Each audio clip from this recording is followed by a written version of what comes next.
Hello everybody, welcome back to Yoruba TV. We are still on the topic. Lizozo should forgive Iyabo Ojo. Ẹjọ́ ẹ̀yin èèyàn mi, ẹ bá wa gbọ́ wọlé share button. Mo realize pé ẹ share. The more you share, the more other people see this video, the more we'll be able to come back to keep analyzing for you. Tẹ́ ẹ bá tẹ̀ fún wa ní thanks gan, ẹ bá wa gbọ́ wọlé share. God bless you as you do so. So moving on, we are on part 5 of Lizzy should forgive Iyabo. Eshamo, the last, let me reread, let me go back to where we stopped the last time. From Flaky J, the manipulator on Facebook.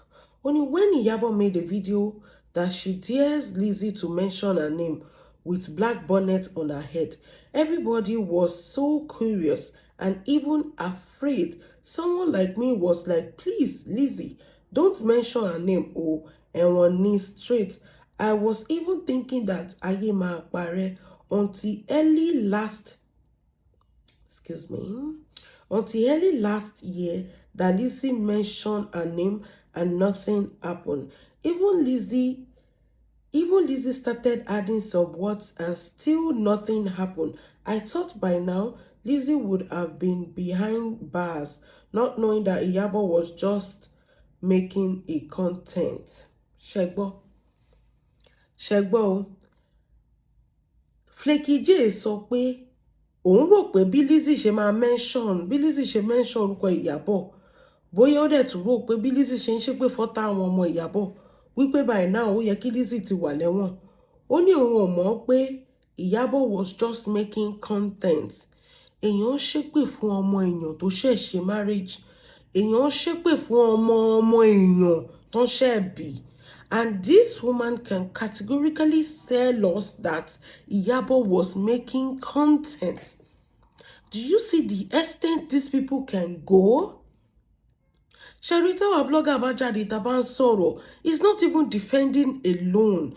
There is more to this. We live in a country whereby we see the truth, we see something, and we come out and manipulate it all over again.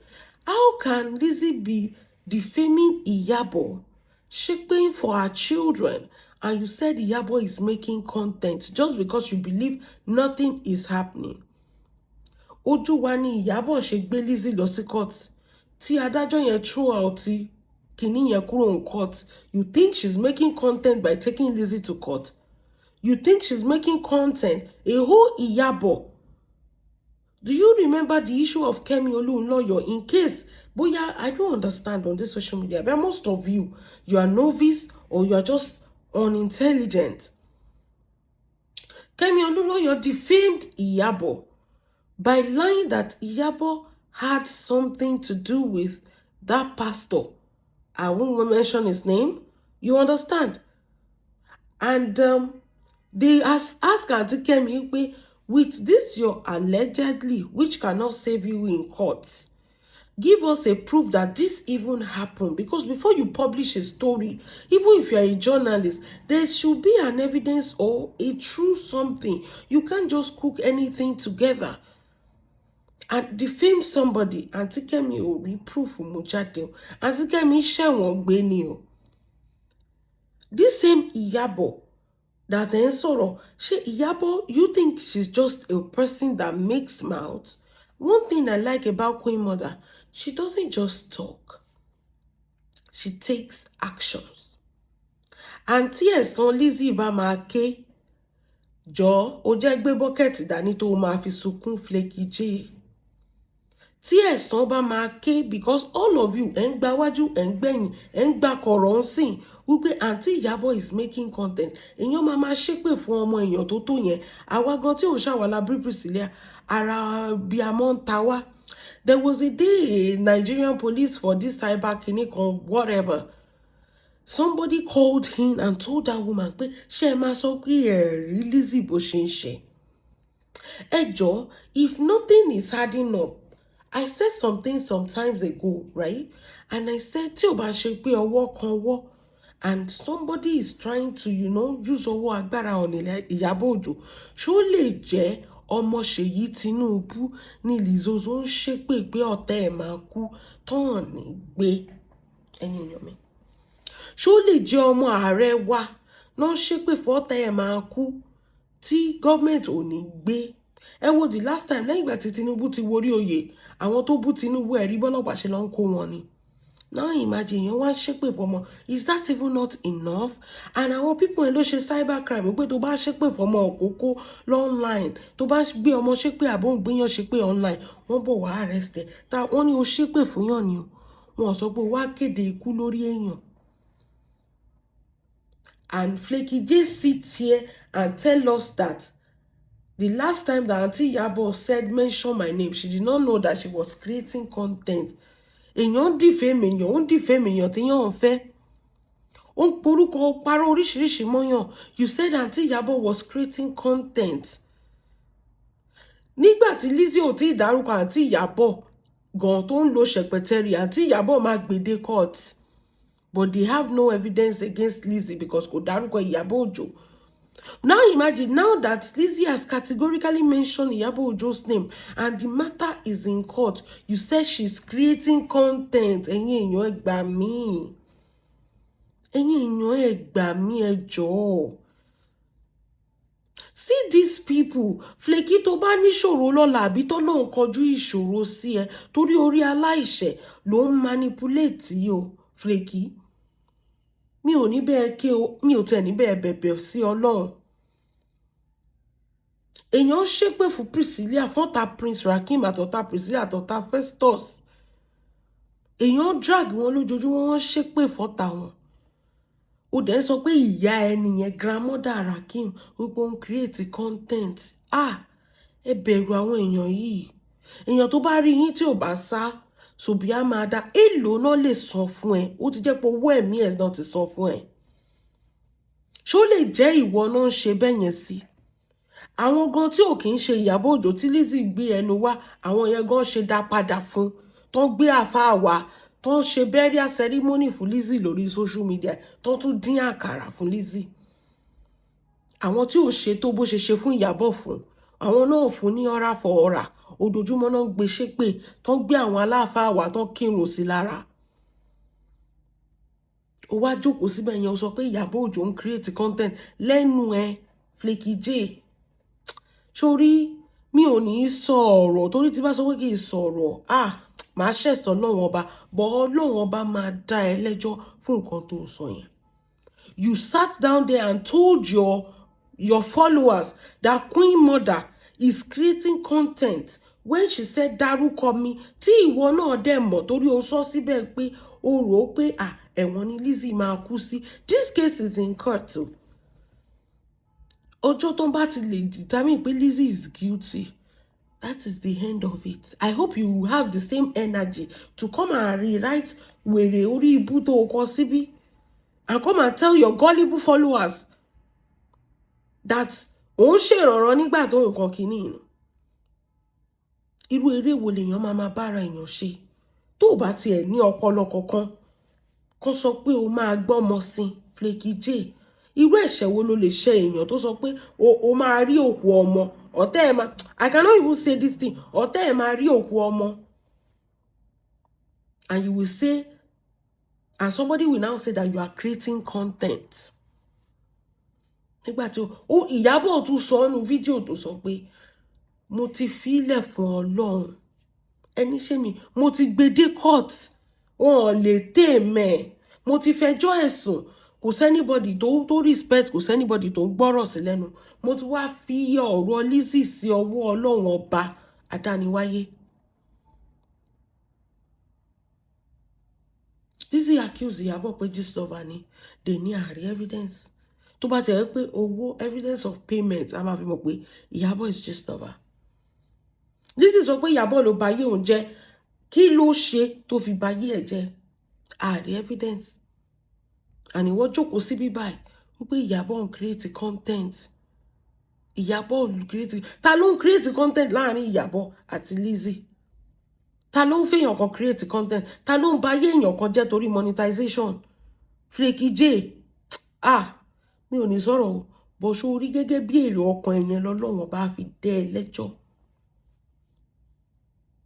Bó ṣe ń ṣàbòsí yẹn lọ́lọ́run bá náà máa fi dá ìwọ náà lẹ́jọ́. Àdàbí tó bá jẹ́ pé o lè gbà á kó máa ṣépè fún ọmọ ẹ, kó máa ṣépè fún ọmọ ẹ.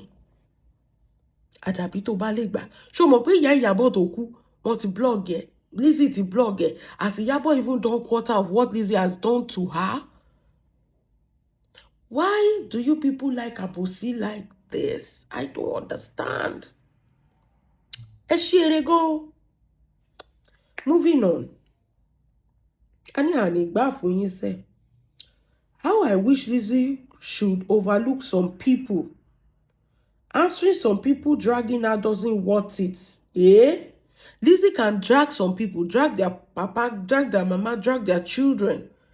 But you now said, tó bá ti ń drag ẹ̀ kó má dáhùn wípé àwọn kan ò worth ẹ̀. Òun lè ṣépè fún ìyá èèyàn, ṣépè fáwọn ọmọ èèyàn, ṣùgbọ́n ò fẹ́ yẹ káwọn èèyàn ṣépè fún padà. Oní tán bá ṣépè fún kó má dá wọn lóhùn torí pé kò worth ẹ̀. How do you want her to dish? You don't want her to take. Nǹkan tó ń pè ní àbòsí nìyẹn. Kéèyàn máa gbèsè yín èèyàn kan, especially èèyàn tó ń ṣe ibi. Wo your own karma nílé ayé yìí. Òun ló ń lọ wájú yẹn, Flaky J. Ẹ jẹ́ a máa gbọ́ lọ. Ó ní àwọn kan ṣe èrè nínú ayé, wọ́n ṣe olórí burúkú nínú ayé.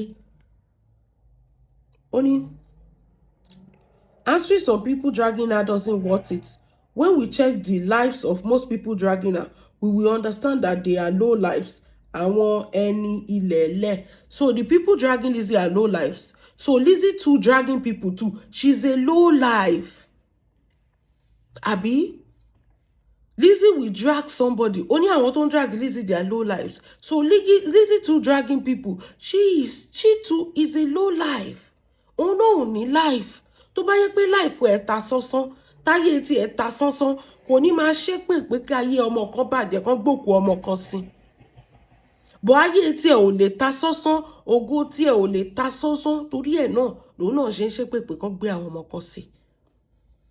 Èèyàn mélòó lẹ rí nínú Nollywood tí ò tiẹ̀ ní tó Lizzy tó ń ṣépè pé àwọn kan máa gbòkú ọmọ sí? Dangote ò ṣépè bẹ́ẹ̀, ọkọ yẹn ò ṣépè bẹ́ẹ̀, àwọn gan tí ò tún ná tó yẹn gan kò ṣépè bẹ́ẹ̀. Ó wá sọ pé Lizzy answering some low life people wọn ò ní tó, kì í ṣe tó owó tó tí Lizzy ní tí ò lè save Lizzy. Èwo ni kéèyàn ní owó kó má ní fọkànbalẹ̀? Èwo ni kéèyàn ní owó kínú ẹ̀ má dùn látàárọ̀ kálẹ̀? Èwo ni kéèyàn ní owó kó má ní ìsinmi? Ṣé pẹ̀lú bí ó ṣe ní ìsinmi tó, bó ṣe ń ṣépè tó, ṣó sì tún ní ìsinmi lórí èpè tó ń ṣẹ́? Does the problem solve? Ibi tí mo fẹ́ kó gbà wò ó nìyí o, Flaky J Alábùsí. Ṣé problem yẹn solve? Kó torí dẹ̀ngùdẹ̀ngù bí ẹrù olè. Does the problem solve? Abẹ́rẹ́ sọnù á lọ ń gbé Ṣàngó. Táwa náà bá fẹ́ ṣe fún ẹ bí Lizzy ṣe ń ṣe fún yàn, ṣèbó yẹ ká mú ẹ báyìí ká mú picture ìyá ẹ àbí picture mi ò mọ̀ bí o ti bímọ ká bẹ̀rẹ̀ sí ń darí èpè wípé ẹ máa fojú sunkún. Do you know? I don't even understand ẹ̀yin tẹ́ ń support Lizzy. Do you know how she costs people? Ó ní àwọn tó ń bú, àwọn tó ń ṣépè fún, they are low lives people. Flaky J, kéèyàn gbé wọn náà jáde kó sọ pé ìyá is low life, ìyá ẹ̀ pàǹdà ló ń wọ̀, ìyá ò rí pátá wọ̀, ìyá ẹ̀ máa ń tọ̀ bára ni. How would you feel ká dẹ̀ gbé picture ìyá ẹ̀ pé wò fake jewelry ló wà lọ́rùn ẹ̀? Ebi ń pa ìyá ẹ̀. How would you feel, Flaky J?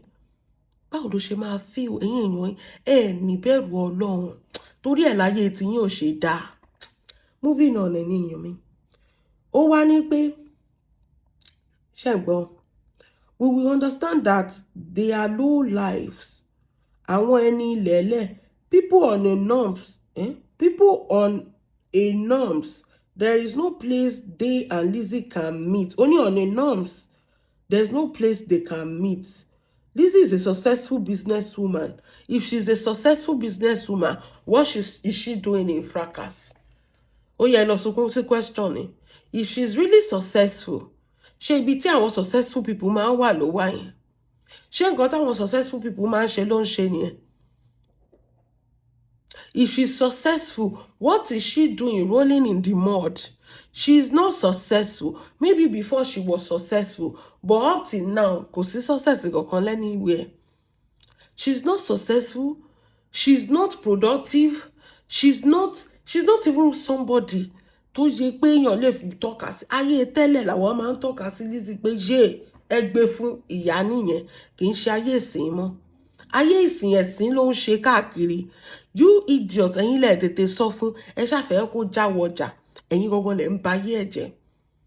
Ẹ̀yin lẹ fún ní ìsinmi, ẹ̀yin lẹ fún ní accolade pé kó máa ṣépè lọ, kó má ní ìsinmi. Ṣé bẹ́ẹ̀ nu ẹ̀ ló fi ń sọ pé gbogbo nǹkan tó ń kó jọ òun fojú ọwọ́ òun tún fi dà á lẹ̀ because of àìnísinmi ni. If you call somebody successful, wọ́n ní customers are always right ni. If you no get customer, kò sẹ́nibody tó ń gbá ẹ wá, kò sẹ́nibody tó ń raṣọ, ìwọ fún ara ẹ ló ń raṣọ yẹn tó ń wọ̀ fún ara ẹ. That is not success anymore. Ẹ̀yin lẹ bá yé Lizzy jẹ́ débi tó dé because ẹ bá sòótọ́ ọ̀rọ̀. Ìyá ẹ̀ máa sunkún lọ́nà ọ̀run tó wà ní pé kéèyàn kó gbogbo nǹkan jọ, kó mọ̀ pé o suffer ni, ó ní o gbé ní uncompleted building. You know what it took you to, what it, àbí ṣé tùkù ni àbí tún take me to mele tama just pressure ti wà. You know how you got to this position that you were, but o dúró, o dẹ̀ fi owó kó jọ, wọ́n ní o fojú ọwọ́ o fi kó nǹkan jọ, o wá fi ẹ̀yìn ọwọ́ o fi dànù torí pé o fẹ́ rojọ́. Ṣówó monetization wá wọ́ ti gbogbo business ẹ tó wọ mi lójú ẹ̀mí ẹ. Lizozo, ẹ̀yin lẹ wá sọ pé she's a successful business woman, wípé àwọn yẹn ò wọ́ ti ẹ. Okay, let's continue reading. She's a successful business woman who choose to be under a man. She has tasted single motherhood and understand that no matter how successful a woman is, tí ò bá ti ní adé lórí, na wọ ṣé dandan ni kó lọ gbadé aládé ni torí pé o fẹ́ dádé. Ẹ̀yin wèrè gbọ́kọ́lọ́kọ́ group, ṣé must you go and snatch somebody's husband because you want to dé adé ẹ̀gún? Adé òun náà ló ti dé yẹn tí ò ní sinmi, ẹ̀yin tẹ́ bá yé ẹ̀jẹ̀ náà lélẹ́yìí. Ṣé adé yẹn ò ti jábọ́ lórí ẹ̀ báyìí? Òun àtadé báyìí, òun lọ left, adé ń lọ right ni. Adé ti kán, adé ti wò, wọ́n ti ṣojú adé wò. Níbi tó dé yìí, adé ò dé mọ́, adé ò dé orí kankan mọ́, ẹ̀gún ló dé káàkiri. Wọn ò ní kóbìnrin má ládé orí. Èwo ni, báwo ló ṣe máa ládé orí tó máa sínwín lójoojúmọ́? Ṣádé nìyẹn àbẹ́gùn? Ló máa sínwín lójoojúmọ́ tó ní fọ̀kànbalẹ̀, tó ìwọ tó sọ pé ò lo 7 minutes pẹ̀lú ọmọ tó ti bí for 4 years. Báwo ló ṣe fẹ́ lo 15 minutes pẹ̀lú Bọ̀dá Láti? Ayé Bọ̀dá Láti tẹ̀ ti bàjẹ́. Ayé Bọ̀dá Láti tó lọ jí gbé, òun kan kò wúlò fún. Ẹ̀yin lẹ bá yé ẹ̀jẹ̀. Bọ̀dá Láti ò wúlò fún Lizozo. Ẹ̀yin lẹ bá sòótọ́ ọ̀rọ̀. Kò wúlò, wọn ọjọ́ wúlò fúnra wọn ni. Wọ́n kàn wà bẹ́ẹ̀, wọ́n máàkì present, let my people go lọ́jọ́ ń ṣe fúnra wọn. Wọ́n máàkì present, ají láàárọ̀, a tún ti jí láàárọ̀ yìí o, kí la tún fẹ́ jẹ? Bọ̀dá Láti ò wà productive, he no go back, he no go front. Kì í ṣe nǹkan tó ń pè ládé nìyẹn. Kì í ṣe nǹkan tó ń pè ládé nìyẹn. Adé ní pé gbọ́dọ̀ respect ara yín, tó bá ti tó, ó ti tó, má rojọ́ mọ́. O ti sọ tiẹ̀, o ti clarify ara èèyàn tó bá máa believe ẹ, máa believe ẹ. Èèyàn tí ò bá dẹ̀ ní believe ẹ, kò ní believe ẹ. Ṣé dandan ni kó lọ jí adé aládé gbà ni? Adé tó lọ jí gbà tó ò ní ìsinmi. Ẹ jẹ́ a máa kà lọ. Ọmọbìnrin sọ pé orí òun burú ni. We are ready for her as well. Only she's a successful businesswoman who has tasted single motherhood and understand that no matter how successful a woman is, tí ò bá ti ládé lórí, na wash. I expect our youth to emulate her. Ká emulate, káwọn youth to emulate kan á máa ṣépè àbí? Kí náà fẹ́ emulate lára àdínní elépè? Tẹ́lẹ̀ kọ́ láà emulate wèrè ẹ̀, a mọ̀ pé òsínwín ni wèrè. Nígbà táwọn emulate ẹ̀ ṣó sọ fún wa pé ká emulate ká tó emulate. There was a time tí mo máa jà fitafita pé ọmọbìnrin yẹn forget. Look at everybody tó ní issue pẹ̀lú lẹ́ni. Even content creator, they always say that we used to emulate this woman. We used to love her. I used to love this woman. Èmi mo máa ń gbé nǹkan sórí nígbà yẹn fabric yẹn ni. Mo máa ń sọ pé kò sí anybody tó wọṣọ, òun ló mọ aṣọ wọ̀ jù. Tó sọ pé àwọn Mercy, màá ní ẹ gbàgbé. Màá máa sọ pé Lizzy ni. Èmi máa ń jà pé Lizzy ni sẹ́. Orí Instagram lèmi ti mọ Lizzy, kì í ṣe Facebook. Mi tí ẹ mọ̀ pé ní ti ń ṣẹlẹ̀ lórí Facebook. Orí Instagram tó máa lo àwọn ọ̀rọ̀ kan báyìí, tó máa sọ àwọn ọ̀rọ̀ kan báyìí, tó máa jó yẹn, lèmi ti mọ Lizzy tí mo glue sórí page yẹn ni. Tó bá wọ combine aṣọ báyìí, máa wò pé ṣọmọbìnrin lélẹ̀. Àmọ́ pé bí ayé ẹ̀ tẹ̀ ṣe rí lélẹ̀, ayé ẹ̀ ò tiẹ̀ wú anybody. Kí ló fẹ́ emulate? Ṣé kán emulate kan á lọ máa ṣépè fọmọ ọlọ́mọ ni? Ìwọ tó rí ẹ̀ ò pé. Flaky J, káwọn yóò tún emulate kan á máa dẹ́ èpè. Bó ṣe ń ṣépè yẹn, káwọn náà máa ṣépè. Téèyàn bá ti ṣẹ̀wá báyìí, káwọn máa ró ìpèlè lórí. Tọmọtọmọ, pọ́mọ kan máa kú ni. Ṣé nǹkan gidi tán emulate nìyẹn? Àlórí ìwà àti Lizzy òjò pé papọ̀ náà ni. Orí yín jọ gbálẹ̀ papọ̀. Moving on. Though I am not in support of Lizzy cursing on her live show, orí ẹ̀ burú. Tó bá ti sọ pé òun emulate Lizzy, o gbọ́dọ̀ emulate èpè yẹn náà ni. Èpè yẹn gbọ́dọ̀ jọ jẹ́ tiyín ni. Bẹ́ẹ̀ ni. Tó bá ti sọ pé nǹkan tí Lizzy ń ṣe é dáa, you have to faramọ́ kó tó lè sọ, ó lè sọ pé half of nǹkan tó ṣe ń dáa, half of nǹkan tí ò ṣe ò dáa. Ìgbẹ́ kékeré o lè fi bàdí jẹ́, àbí báwo lẹ ṣe máa ń pòwe yẹn. You cannot say somebody is good tó dẹ̀ ṣépè burúkú fọmọ pé máa pa àwọn ọmọ, wọn máa gbókù ọ̀tá àwọn ọmọ sin. Ṣé o mọ adúrú ọmọ tó ti ṣépè fún lórí social media? Tó bá ń bẹ ẹja, ìyá ẹ̀ ló máa lọ gbé. Instead of kó fèsì ẹ, a coward that cannot do show than to curse. Láti ìgbà tí mo ti ṣe show yìí látẹ̀kàn, ṣé mo ṣépè? She doesn't have anything to say than to curse and to manipulate. Ó ní ò like èpè tó ń ṣẹ́. My dear, you have to like her because you like this woman. You have to like èpè tó ń ṣẹ́ torí ó jọ máa jẹ̀yìn méjèèjì papọ̀ náà ni. Shotirinsin, you like some parts of she's dragging people and manipulating, and you don't like the èpè part. You must like the èpè part now. Nǹkan yẹn gan ló yẹ kó fi torí èyí tèpè yẹn gan ló yẹ kó ṣe like Lizzy if you're on her side. You have to like her with the èpè that she's doing. Because if you believe that èpè yẹn, if you believe that one drag ni èpè dẹ ní kíní, you have to like everything together. Torí o ti ń praise ẹ̀ látẹ̀kan sọ pé o wà support of èpè jọ máa pa yín ni. Flaky, èpè jọ máa ja ẹ̀yin méjèèjì ni. Ẹ̀yin olórí burúkú dédé. Ó ṣépè fún Ìyábọ̀ ń sọ pé stop this thing. Ṣó tẹ̀ ẹ́ kán sọ fún Lizzy pé kó stop ẹ̀. Ṣó tẹ̀ ẹ́ kó ṣépè fún Ìyábọ̀ àtàwọn ọmọ ẹ̀. All of a sudden you say you don't like the èpè. You must like the èpè. Èpè yẹn máa jẹ́ tí ẹ̀ tà. Wo Flaky, ara ń kan Gaza o. Ara ń kan Gaza burúkú. Ara ń kan Gaza. Má jẹ́ ká drag ẹ lórí social media. Torí alábòsí ni ẹ. Ṣó ti rí àbòsí ẹ̀ ń sìn. Bó ṣe sá lọ tó kọ kúrúkúrú tó lo ChatGPT láti kọ kò ṣe ọ̀rọ̀. Ó wá débi elépè ó sọ ó fẹ́ forí képè. Wo, as long as you have supported Lizzy, èpè yẹn jọ máa jà yín tìran ni. Bẹ́ẹ̀ ni, èpè tó ń ṣẹ́ yẹn ó máa jà ẹ́ tìran ni. Because ó lè sọ pé this is where I want to pick and that is where I don't want to pick. You must be enjoying, as long as you are enjoying her, you must enjoy the èpè that she's doing. Because méjèèjì go hand in hand together ni. Tó bá sọ pé yẹn ó ń ṣe show, ó ń ṣe kíní kan, she tackle everything, she's dragging everybody. Inú dragging yẹn náà ló ti ń ṣépè for everybody now. Inú show tó ń ṣe fún Ìyábọ̀ yẹn náà ló ti ń ṣépè fún Ìyábọ̀ àtàwọn ọmọ ẹ̀ now. So you are listening to the show, you are watching the show, you are enjoying the èpè. Of course, you have to enjoy the èpè and take the èpè with a pinch of salt. Torí o ti forí ẹ̀rù èpè yẹn ni. Anybody tó bá ti support Lizzy, gbogbo èpè tí Lizzy ń ṣẹ́ fún àwọn ọmọ lórí social media, ó máa jẹ́ tàwọn people ọ̀yàn àtọmọ wọn ni. As simple as that. All of a sudden, you think you can pick the side you want? No.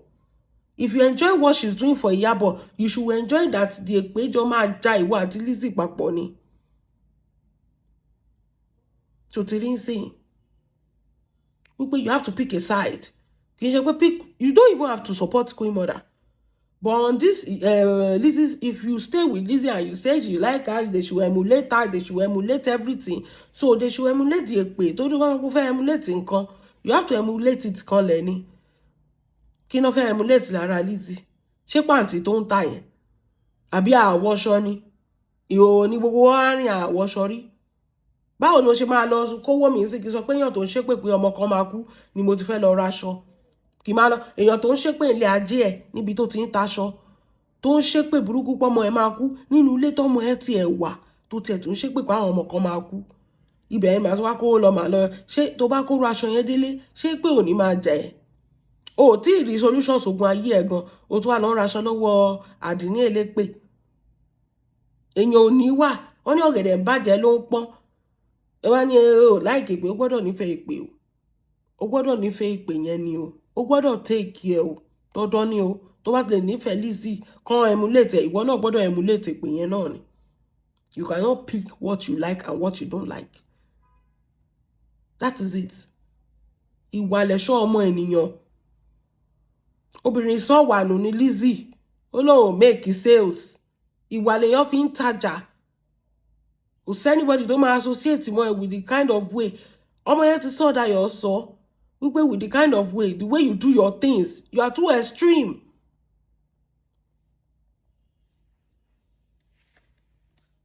the end of the day sọ pé you are not in conjunction with the èpè that she is saying ìwọ tó ti forí gbèpè wo part 5 lélẹ̀ watch out for part 6 ibẹ̀ ni wo ẹnu máa yàyà ìyálàjà ẹ̀.